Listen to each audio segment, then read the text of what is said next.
understand all these allegories without looking at the literals. The literals are volumes. So much to talk about the literal parts of what the Bible talks about regarding what Revelation talks about. So you go to Revelation and you begin to read. Woman riding on a beast, having 7 mountains and, all these things. 7 mountains. Let's see. This looks like Rome because Rome has 7 mountains. So all of a sudden, Rome is in judgment. I know what you think. You're looking at me funny. I know you're thinking these things. And the EU, you got the EU, that's the Antichrist. The EU began to join into this movement when they began to reestablish a European Union. I think you know what I'm talking about, right? You know what I'm talking about. Come on. The 10th nation joined was Greece. I remember, even as a Muslim, I knew about that stuff. When Greece joined as a 10th nation, I said, I bet you them Christians think that's the Antichrist. Sure. And they were all over, books galore. When Greece joined the 10th nation, that's it. We got the composite of the Antichrist. The end is coming near. All the American prophecy buffs began to write books that the end is near. We have the 10-nation confederacy. The EU is it. Then 11th nation joined, and 12th nation, and 13th nation, and 14, and 15, and 16. The EU is growing, 20, 21, 22. We got 22 toes of that statue of Daniel chapter 2, all protruding from the Western Roman Empire with no toes from the Eastern Roman Empire. Man, that looks like a strange feat. If it doesn't fit, you must acquit. But no, the Antichrist must come from the EU. That's it. So you go back to the drawing board, you don't know what to do, and you begin to make it fit somehow. Maybe they're the 10, the G8. The G8 now. I know what you're thinking. It's the G8. The Pope is going to set up guillotines in Rome and begin to cut heads off of Christians, while the real people who are cutting the heads off are getting away with it, because Islam is a peaceful religion. Let me tell you something. I can stand here till I'm blue at the face, talking about the EU and talking about the papacy. I can pick on the Pope day in and day out, and guess what's going to happen to me? Zippo, nothing. No one's going to pick a fight with me. Catholics don't come to kill you if you pick on the Pope.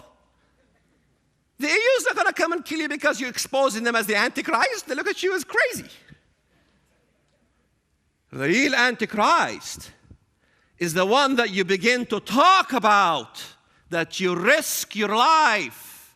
As a Christian, the real Antichrist is something that you're not comfortable talking about. That's the real Antichrist.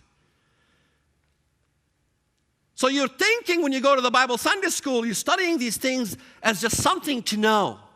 Oh yeah, it's neat. You sit at home and you go home, you come back to service. Wow, how neat. We learned this and we learned that. And you think your whole walk as a Christian is that Jesus bless me now. I know what you Westerners think.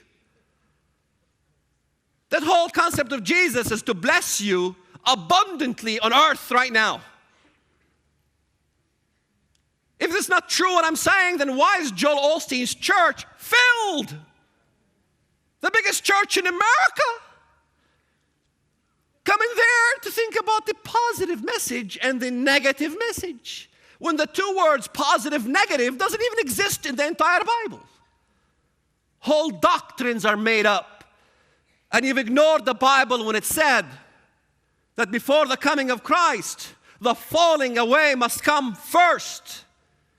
So if you're in the midst of the falling away, look around. Doctrines of demons. Thank you.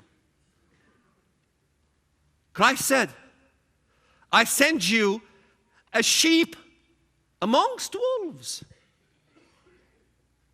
What is that supposed to mean? Nothing? He sends you as sheep amongst wolves. So if you have no wolves in your life, maybe you're not sheep.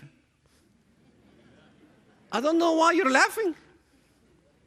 That's not a joke. If you're not a sheep, then join us. And leave us alone for a change to say that Allah and God are not the same. It's not easy to be a sheep. Christ also said, be as wise as a serpent and as innocent as doves. Now, I could never work on my dove part. I try hard. But I'm part of the bad people.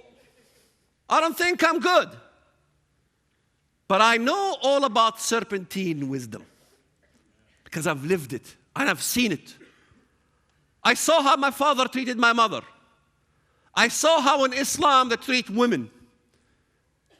Antichrist, after all, he says it doesn't desire women. Is that what you Westerners think? Antichrist is a homosexual, you know? He's one of those. Because it says in the text, he doesn't desire women. Where did you come with such a strange concept? The world's going to elect a homosexual? Antichrist is not one of those. It says he doesn't desire, he doesn't honor the desire of women. Excuse me, women, what's your desire? He doesn't honor them. Whatever your desire is as a woman, anything, he doesn't honor it. He don't give a darn about women. Can it be any clearer? Why can't the text just say what the text is saying instead of you putting words in the text? He will attempt to change times and laws. Well, what is Islam?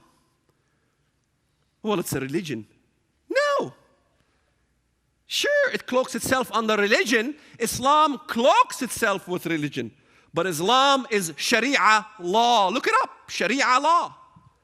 Sharia law to be instituted throughout the whole world. Wait a minute, Walid.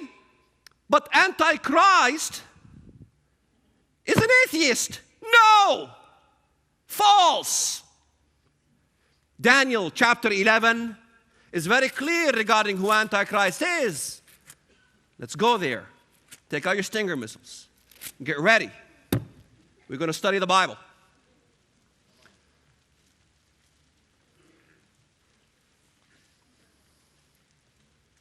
Look at verse 37. The amazing thing about Daniel when I read it as a Muslim is that the whole concept of Islam is put right there in 2 verses. Everything. It's so amazing. In verse 37,